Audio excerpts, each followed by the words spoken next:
este libro. Me tiene tan enganchada que es como si fuera la protagonista. Cuando leo, no me parece que esté haciendo un esfuerzo descomunal, pero en realidad mi cerebro está trabajando a tope. ¿Sabéis que cuando leemos la parte izquierda de nuestro cerebro es la que se activa? Es la que se encarga del lenguaje. ¿Cuántos sonidos tiene la palabra pan? La conciencia fonológica permite al niño identificar mentalmente el sonido de las palabras. El primer paso para leer es la decodificación fonológica, es decir, descomponer cada palabra letra a letra para identificarla y saber su significado. Cuando hemos leído muchas veces una misma palabra, el cerebro ya no tiene la necesidad de descomponerla. La identifica por su forma o representación ortográfica y busca su significado. Por eso es tan importante que los niños se acostumbren a leer un poco cada día. Yo me lo paso bomba leyendo, pero a mi prima Clara le cuesta un montón.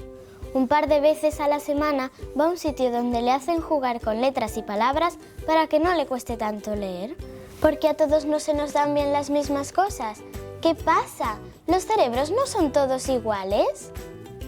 El cerebro y el desarrollo neuropsicológico es diferente para cada uno de nosotros. Por eso hay niños que tardan mucho en conseguir una lectura fluida, como les pasa, por ejemplo, a las personas con dislexia.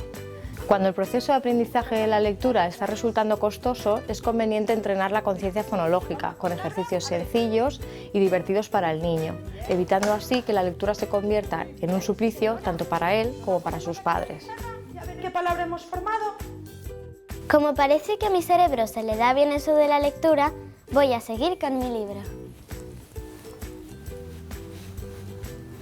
Una información de la Unidad de Trastornos del Aprendizaje Escolar del Hospital Sant Joan de Déu.